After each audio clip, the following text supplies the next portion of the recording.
Here's how you can make broccoli on pizza from inside out. That's it. I'm done. Now, based off the video, it doesn't seem to have any tomato sauce, so I'm going to make this more into a 4-cheese blend, basically a white pizza. I'll start off with mozzarella, followed by ricotta, and then your trees of broccoli stems, crumble on some feta, Parmesan cheese, add on some roasted garlic, and some black pepper. Pop this in the oven at the hottest temp you have, drizzle a bit of olive oil on the crust, and that's pretty much it. Congratulations, San Francisco! You've ruined pizza. First the Hawaiians, and now you.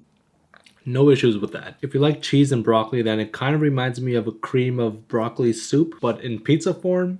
You might want to debate whether or not white pizza is still pizza. I still think it is. I don't know, if you just don't like broccoli, then you're not going to like this, but if you like broccoli, you're going to like this. It's honestly just like eating cream of broccoli soup with some good cheese. I added a bit of salt from the Parmesan and from the roasted garlic. Now, would I order this at a pizzeria? Probably not, but is it nasty? Not at all, it works. I would give it a 7.9 out of 10. There's nothing wrong with it. It's pretty good.